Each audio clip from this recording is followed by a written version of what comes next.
Polluer, polluer, il en restera toujours quelque chose. Ou pas. Vous êtes sur le Figaro.fr pour Regard de dirigeants, une émission coproduite par Mediastart. Parmi les principaux enjeux dans le secteur du bâtiment, on rencontre aujourd'hui la gestion des déchets de chantier et les transformations écologiques auxquelles elle donne lieu. Saviez-vous que la filière de la construction est l'un des plus gros producteurs de déchets en France ? Inutile de dire qu'il y a là un défi de taille pour les entreprises comme pour les artisans. Fort heureusement, certains acteurs se démarquent par leurs approches et Valobat en est un exemple éloquent. Valobat, qu'est-ce que c'est ? Eh bien, c'est le premier éco-organisme agréé pour la reprise et le recyclage des déchets de bâtiments. Un pionnier en somme et qui décline ses services auprès des professionnels concernés. Avec plus de 3000 points de reprise en France, avec un accompagnement sur le tri sélectif ou des initiatives valorisant les bonnes pratiques, Valobat œuvre pour accélérer la transition vers une économie circulaire dans le secteur. Objectif, démultiplier les solutions pour simplifier la gestion des déchets sur le terrain et promouvoir des méthodes plus vertueuses. Pour en parler, nous avons le plaisir d'accueillir sur le plateau Rami Jabour, directeur marketing et communication de Valobat, avec qui nous allons à la fois évoquer cette dynamique et l'avenir du bâtiment en France.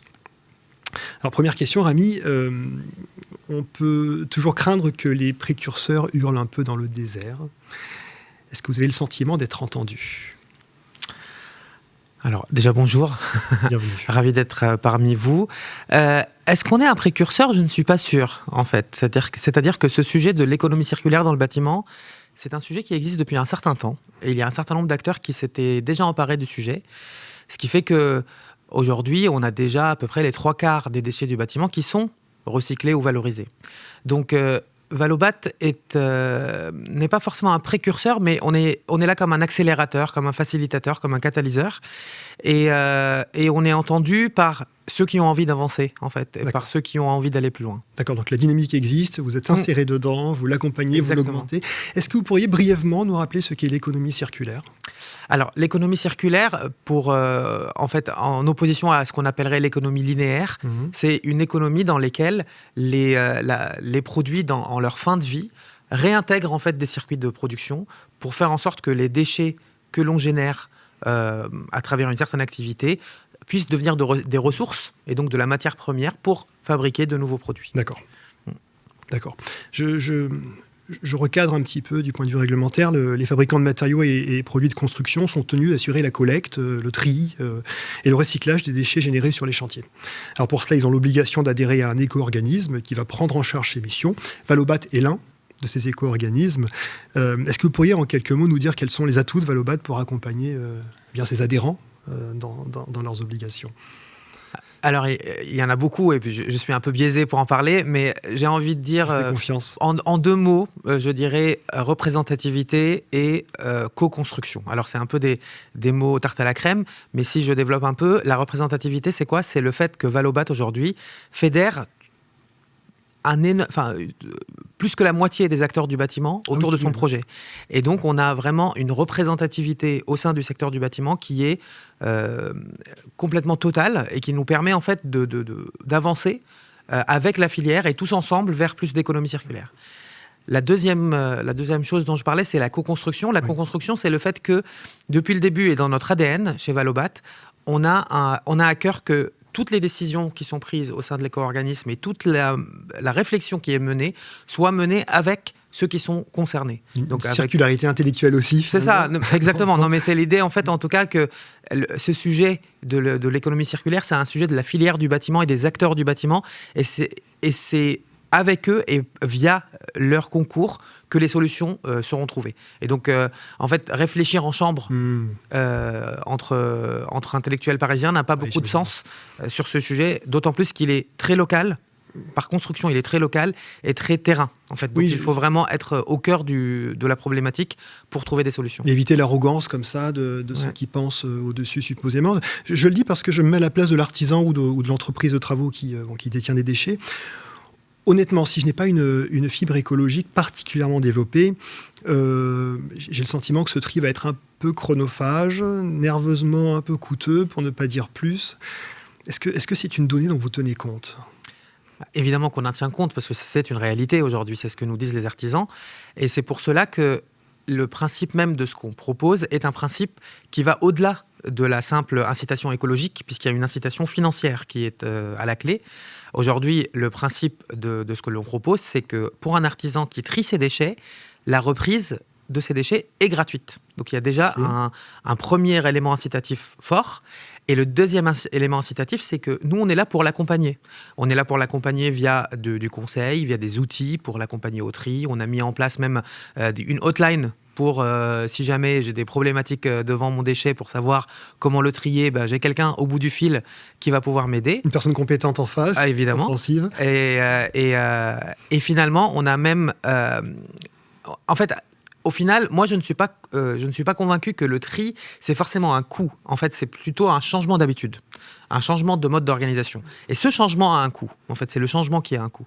Et donc, pour accompagner notamment, on vient de mettre en place un petit système incitatif qui s'appelle le bonus tri plus pour les entreprises, qui leur permet sur un chantier de leur choix, de tester le tri, donc de passer en mode je trie, et puis ce temps de tri, donc ce temps qui est passé à trier, Valobat va le récompenser, va le soutenir via une prime exceptionnelle qu'on verse directement à l'entreprise pour l'aider à tester sur un chantier. Et si l'expérience est concluante, après l'entreprise, elle saura que finalement c'est possible et ça a du sens et ce n'est pas forcément plus coûteux. Vous entendre, on a le sentiment d'une mission d'intérêt général presque désintéressée. Est-ce que vous pourriez détailler un petit peu, en tout cas préciser le statut juridique de Valobat ?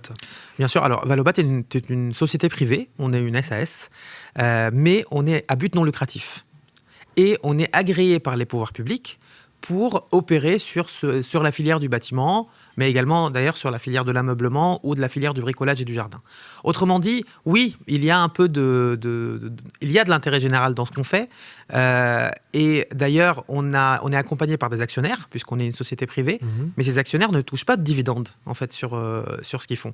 Finalement, le côté intéressé, l'intérêt, il est dans finalement le fait de faire avancer la filière et, in fine, de générer de la ressource, de la matière première, puisque c'est ça que recherchent aujourd'hui les industriels en France, c'est des nouvelles mannes de matières premières.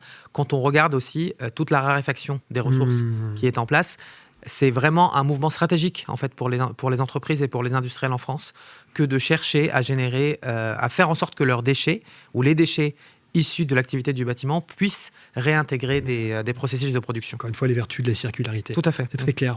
Je sais que vous aimez mettre en valeur les acteurs du bâtiment qui portent des initiatives ou des démarches vertueuses à cet égard. Comment est-ce que vous procédez ? Alors, on procède de toutes les manières possibles et imaginables. C'est vraiment... Alors, il se trouve que je m'occupe de la communication en partie. Et pour moi, c'est l'enjeu principal de notre communication, c'est de faire en sorte de valoriser ceux qui font et ceux qui donnent envie de faire. Et donc, en fait, on a toute une batterie d'actions. Mais si je dois en isoler une, parce que c'est un peu l'actualité du moment et que c'est quelque chose d'assez nouveau qu'on va mettre en place, on a décidé de mettre en place des trophées qui s'appellent les trophées Valobat. On n'a pas été très créatif sur le nom, mais ce sont des trophées qui visent à récompenser les bonnes pratiques en termes de circularité, en termes de réemploi, en termes de recyclage, de valorisation des déchets sur les chantiers, pour en fait récompenser les entreprises de travaux qui sont sur des chantiers remarquables de ce point de vue-là, exemplaires, mais également tous les acteurs qui peuvent les accompagner sur un chantier pour faire en sorte que la circularité soit bien présente et qu'elle soit exceptionnelle. Et on peut voir des chantiers vraiment complètement exceptionnels de ce point de vue-là. Ce qui, encore une fois, l'objectif, ce n'est pas forcément de faire plaisir à ceux qui font, mais c'est surtout de montrer à ceux qui doutent que cela est possible, en fait. Et ça sert à ça. Et donc, ces trophées Valobat, ils sont lancés. On est en pleine recherche de candidats actuellement. Et la remise de prix aura lieu le 22 mai prochain à Paris pour récompenser ces acteurs. Donc, la dynamique exactement. à laquelle vous participez. Et ce n'est que le début. Mais précisément, parlons de l'avenir. Est-ce que vous avez bon espoir ? Quels sont les défis auxquels vous savez devoir vous affronter ? Alors, est-ce que j'ai bon espoir? Toujours, mais c'est peut-être ma nature. Surtout, je vois en l'avenir pas mal de défis, en fait, et pas mal de perspectives. Et finalement, ce que je vois surtout, c'est qu'on est vraiment lancé dans une dynamique qui va durer un certain nombre d'années. avec, si je dois peut-être isoler quelques gros défis ou enjeux importants, le premier serait le défi de développement de nouvelles filières de recyclage, développer les produits qu'on ne sait pas recycler aujourd'hui. Ça, c'est un vrai sujet pour nous. Il y a tout le sujet de ce qu'on appelle le réemploi des matériaux. Le réemploi, c'est tout simplement réutiliser, donner une deuxième vie à un produit sans passer par une phase de recyclage. Gros enjeu pour nous, parce que c'est quelque chose d'un point de vue carbone qui est beaucoup plus vertueux en fait que le recyclage. Et puis, je finirai finalement par ce qui est à l'origine, c'est le produit qu'on met sur le marché. L'éco-conception de ces produits, faire en sorte que le produit qu'on met sur le marché demain soit un produit qui soit plus durable, plus recyclable, plus réemployable. Donc, accompagner les industriels dans l'éco-conception de ces produits et faire en sorte que les produits qu'on met sur le marché demain soient plus vertueux et génèrent moins de déchets. C'est vraiment pas mal de défis qui nous attendent et c'est assez excitant en fait pour nous d'accompagner toute la filière là-dedans, puisqu'on voit bien que quelque part on avance tous dans une direction qui est quand même très positive. On l'entend.